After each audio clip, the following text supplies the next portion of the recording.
Praise God. Praise God. It is good to be back with you another time. Hallelujah. Praise God. Praise God. God is such an awesome God. Amen. He is such an awesome, awesome God. Ah, Jesus. The day that you struggle to believe that, just look on the outside. The word of God says his firmament declares it. I'm back with you today, again in Job 37. Hallelujah. Back with you today in Job chapter 37, reading from verses 6 to 13. This is the word of the Lord. He directs the snow to fall on the earth and tells the rain to pour down. Then everyone stops working so they can watch his power. I wish that many people would do that sometimes. The wild animals will take cover and they stay inside their dens. God provides for even them. Amen.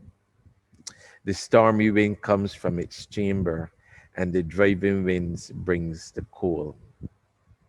God's breath sends the ice, freezing wide expanses of water. It doesn't matter how wide it is. He lowers the clouds with moisture, and they flash with his lightning. The clouds turn about at his direction. They do whatever he commands throughout the earth. He makes these things happen either to punish people or to show his unveiling love. Jesus, Lord. This is the word of the Lord, and he promised it will never return to him void. Beloved, I remember when we were doing the study of the book of Daniel, and we got to the place where Nebuchadnezzar chose to exalt himself. And the prophetic word that was pronounced against him was activated immediately. The consequences were swift.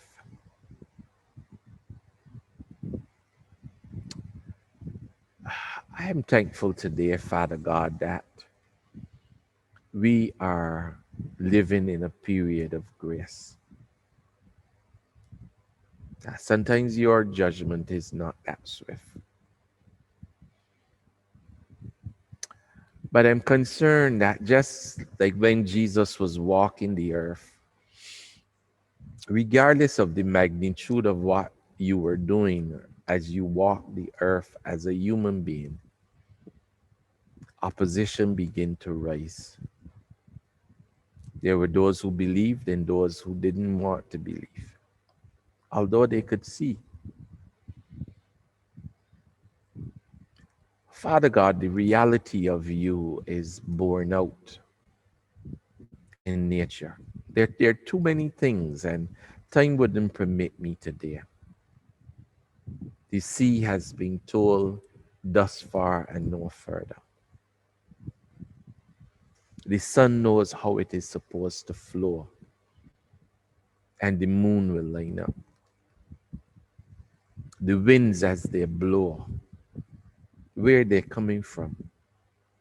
Oh, we know they come from the east, but where do they begin?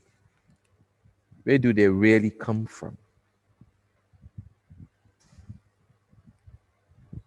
We know science has helped us to understand many of the realities of this life. Elihu is here looking at the whole thing to do with snow and winter. What an awesome time that even here in Barbados, where we don't we've never seen a drop of snow. I've traveled a number of times up north, and I've been there in December. And every time it was extremely cold, but I've seen about that much snow the last time I was there. Just a couple flurries, as you call them.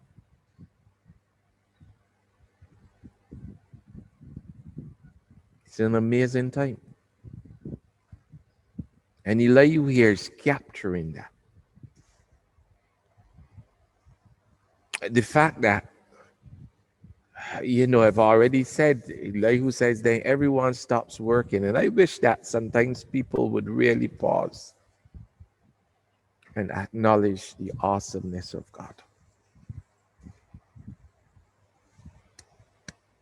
The wild animals, the word of God says, why does God allow even rain to fall in the wilderness? While animals take cover and stay inside their dens, birds will fly from the north and come down to the tropics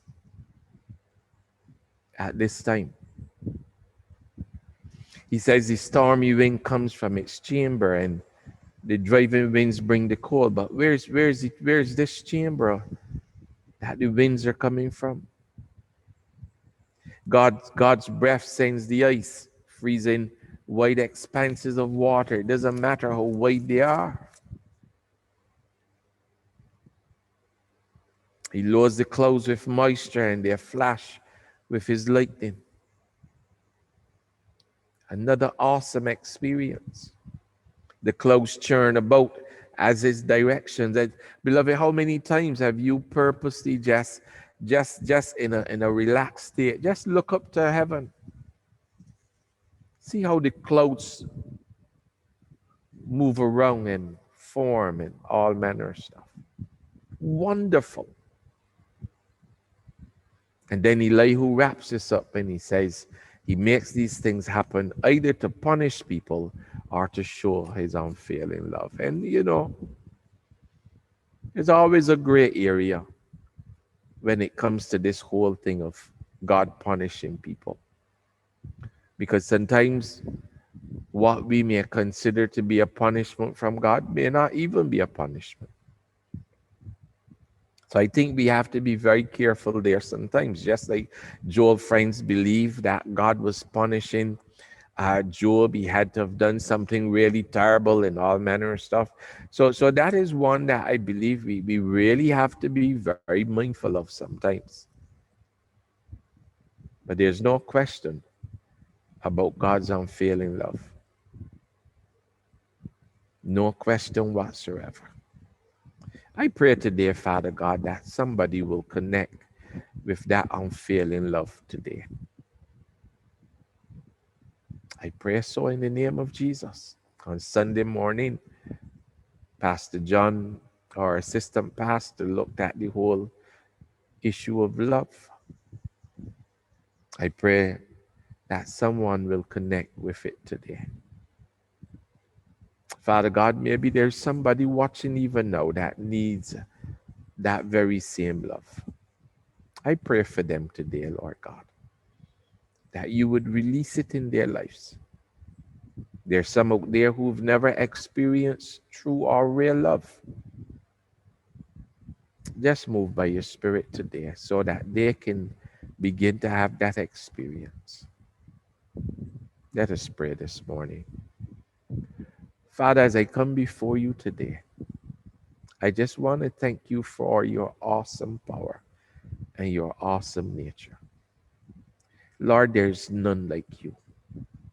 Father God, when we consider the intricacies of nature, when we consider the things sometimes that we don't even understand, the only conclusion that we can come to is the bigness of the God that we serve. Lord, I want to thank you this morning that there is no God like Jehovah God. There's no God like you. And as you look down upon your people today, I pray, Father God, that you would look down with mercy and with grace. Bless us, Lord God, and bless us abundantly. And I pray today that we will continue to give you all the honor, the glory, and the praise. In Jesus' name, amen. The Lord bless you and keep you. The Lord make his face to shine upon you and be gracious unto you. The Lord lift up his countenance upon you and give you peace now and forevermore. Amen.